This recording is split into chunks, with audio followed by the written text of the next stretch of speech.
The appropriate alternative to that is, I think, historically speaking, the subsidiary structure that you're laying out. So you could say, well, first and foremost, you're responsible for yourself.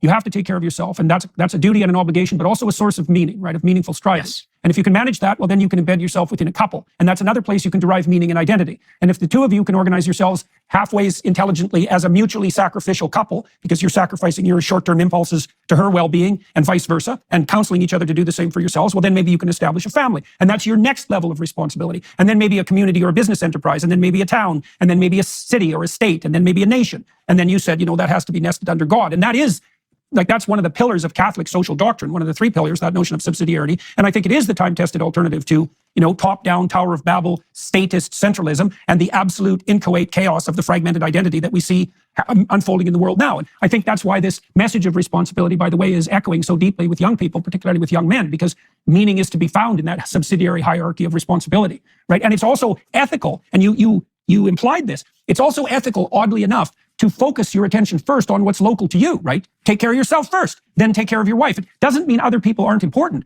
but it means that you have a hierarchy of responsibility and that you should take care of what's local and immediate before you dare or deign to presume that you're capable of doing something that's more abstract. And I know people understand. That's absolutely right. That's absolutely right. It's intuitive. It's woven into our nature as man. And I think that we are in some ways running contrary to our nature as man, which leaves a vacuum in its wake that leaves us lost like the Israelites were in the book of Exodus. And I think that that's where we are in our modern American landscape. And so I think that there's a now very practical component of how we revive that worldview. I think there's an attitude where the things that I'm talking about, individual, family, nation, God, these are, needless to say, not novel concepts. They sound novel to some when I say them now, to many, to most. And that shows you how dislocated we are right now from even the proper ordering of a society. You don't have to take a Judeo-Christian worldview. Take Aristotle. He said the same thing, basically. You go to the Hindu scriptures in ancient India, they say the same thing, right? So this is time-tested, transnational, transhistorical stuff, okay, truths. Now, the reality is I think that there's a sort of squeamishness, prudishness that make us feel in the modern American moment like we're hearkening back to something. Those are antiquated values. They're not cool. They're not the stuff of progress. I think it's a uniquely postmodern attitude, and I think one that many, especially millennials, Gen Z might actually come back to it because they're so starved, but millennials, my generation, feel like that was not cool. And certainly if there's a boomer preaching to us as such, or a Gen Xer preaching to us as such, I think that there's a reluctance, almost a contrarian impulse, equal and opposite reaction in the other direction, a sort of natural rebellion to it. This goes back to also the special set of attributes that I think it takes in this unique moment to get this done. This is my responsibility to make faith, family, patriotism, hard work, to make these values cool, actually, for the next generation. To the way we live by those values. The example that I want to set living in the White House. I'm not some old fogey from a past generation preaching how it used to be. I'm talking about this on the campaign trail, certainly in the way that it can be. This is a progressive vision as I cast it because of how far we've come. This now becomes the stuff of progress, not regress. And I think that, I know that's framing, and you could just say that's just marketing, but there's some element of marketing to the job, to get this done. Human beings have to come along. There's some element of marketing to every job. Yeah, and I think that's okay.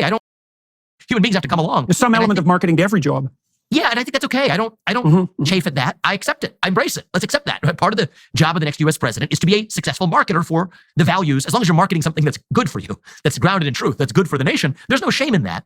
But I think that as a young person, as a guy who's still actually, this month I'm turning 38, but as a guy who's still 37, I think that there's no shame in that. I am openly saying, and many young people hear me say this, and that's okay. They can be in on the marketing campaign to say that, yes, I'm marketing to you guys, but I'm marketing something that's true.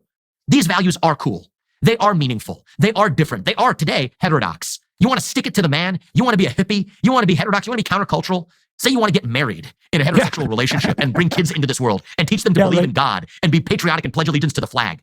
Well, that's pretty heterodox today. Put up the US flag instead of the trans flag in the month of June in front of your house. Yeah, that actually is pretty heterodox today. And so it's my job to reawaken that spirit. And again, you can talk about Trump or Biden or whoever. I think there are intangibles. Yes, we can talk about the differences in having, who has the business skill set, who has the legal skill set. And these are important discussions. But I think far more important is who is going to be able to bring along a generation that is starved for purpose and meaning, but running and latching on to the superficial fast food that the other side is serving up, as opposed to serving up the more substantial fare in an appetizing format that they actually want to consume it. And I think that's something that I feel like I'm not going to frame this as a sense that I have the unique ability to do, because then it's just more boasting. And I feel like I've been already boasting too much in this conversation. That's not the point.